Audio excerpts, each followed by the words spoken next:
चुनाव परिणाम, उलटफेर, बदलती हुई तस्वीर।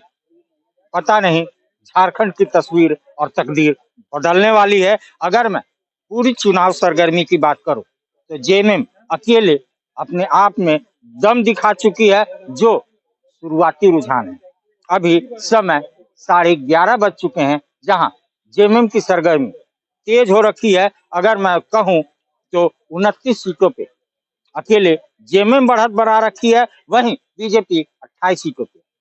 लेकिन सहयोगी पार्टियों का कोई मदद नहीं नजर आ रहा है। वहीं कांग्रेस 13 सीट पे और आरजेडी 5 सीट पे, यानी जो शुरुआती रुझान है उसमें जेएमएम अपनी सरकार बनाती दिख रही है। लेकिन मैं आपको बताते चलूं, जो झारखंड मुक्ति मोर्चा के स्टार प्रचारक कल्पना सोरेन हुआ करती थी, वो अपने सीट पे पीछे चल रही हैं। वहां मुनिया देवी बढ़त बनाए रखी। अगर मैं पूरे डाल्टनगंज पलामू में विधानसभा की बात करूं तो वहां पे जो रुझान है वो बिल्कुल उलटफेर की है। मैं अगर पांकी आता हूं तो पांकी में जो देखा जा रहा है, पांकी में निर्दलीय उम्मीदवार बिट्टू सिंह, देवेंद्र सिंह अपनी बढ़त बनाए रखे हैं। वहीं डाल्टनगंज विधानसभा में आलोक चौरसिया कुछ वोटों से अपनी बढ़त बना रखे हैं, जबकि अपने गढ़ में इतनी बढ़त बनाना उनके लिए नुकसानदायक हो सकता है। वहीं बिश्रामपुर आरजेडी और हुसैनाबाद में आरजेडी, ये बीजेपी के लिए एक अच्छा संकेत नहीं जा रहा है। इंडिया गठबंधन ने अपने दमखम से चुनाव लड़ी और आज परचम लहराने को तैयार है। वहीं पाटन से राधा कृष्ण किशोर, जिनको कहा जाता था कि चुनाव नहीं जीतेंगे, लेकिन अभी बढ़त बना रखे हैं, वहां पुष्पा देवी पीछे चल रही है। तो एक टिकट बंटवारे को लेकर के जो भाजपा के यहाँ कार्यकर्ताओं में देखा जा रहा था, उसकी अभी तक ये चीजें नजर आ रही है कि कार्यकर्ताओं ने जो इस विधानसभा से उस विधानसभा में जाके काम कर रहे थे, उसका एक विरोध सामने नजर आ रहा है। यहाँ गठबंधन के प्रत्याशी उछाल मार रहे हैं और उछाल मारते जा रहे हैं। अगर मैं आपको बारीकी से डिटेल में ले चलूं तो पलामू में पांकी विधानसभा यानी 75 पांकी विधानसभा क्षेत्र में देवेंद्र सिंह, ये 7वां राउंड है, 19 राउंड वोटिंग चलेगा, जिसमें 10,000 वोटों से आगे चल रहे हैं। वहीं शशिभूषण मेहता दूसरे स्थान पे हैं, मुमताज खान तीसरे, लाल सूरज चौथे और विनोद सिन्हा 5वें स्थान पे नजर आ रहे हैं।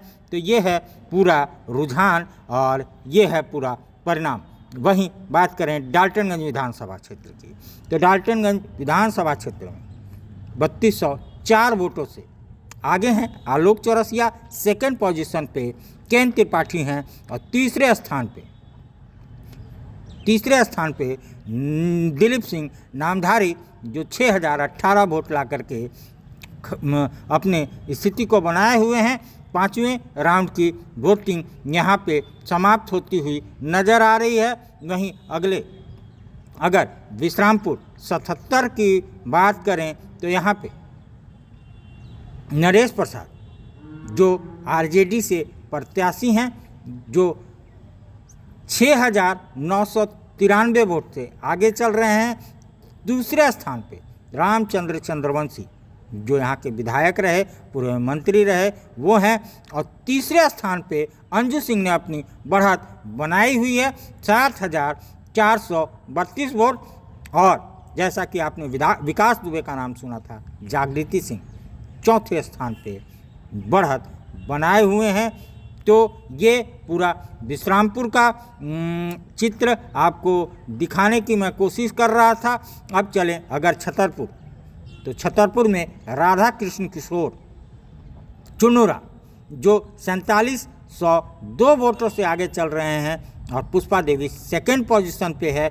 वहीं तीसरे पोजीशन पे आरजेडी के विजय कुमार और 5वें स्थान पे ममता भुइयां, जो पिछले बार लोकसभा चुनाव में अपनी तहलका मचा रखी थी वो। और अगर हुसैनाबाद की बात करें तो यहाँ पे आरजेडी के प्रत्याशी संजय कुमार 11,000 वोटों से आगे चल रहे हैं।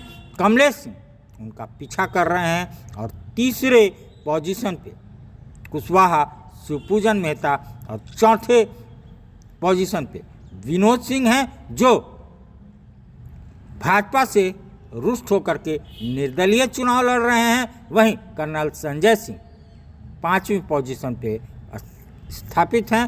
तो ये है पूरे डाल्टनगंज, भंडरिया, विश्रामपुर, पाटन, हुसैनाबाद और पांकी का जो रिजल्ट है वो ताज़ा तरीन खबर। तो पलामू के साथ पूरे झारखंड में ऐसा लग रहा है कि इंडिया गठबंधन यानी जेएमएम की सरकार हेमंत सोरेन की मुख्यमंत्री के जो तख्तताज है वो इंतजार कर रही है और अगला मुख्यमंत्री हेमंत सोरेन बन सकते हैं अभी के रुझानों के अनुसार, क्योंकि बीजेपी एक बड़ी पार्टी जो देश में नहीं विश्व की बड़ी पार्टी है वो यहाँ उलटफेर में नजर आ रही है, पलटते हुए नजर आ रही है। उससे एक क्षेत्रीय पार्टी झारखंड मुक्ति मोर्चा उससे बढ़त में नजर आ रही है और उसके जो सहयोगी दल हैं वो भी बढ़त बनाए रखे।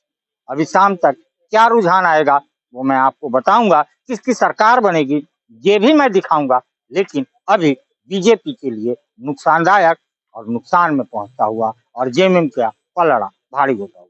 सस्ता और समुचित इलाज के लिए गरीबों का रहनुमा मात्र एक हॉस्पिटल, मैया बाबू हॉस्पिटल।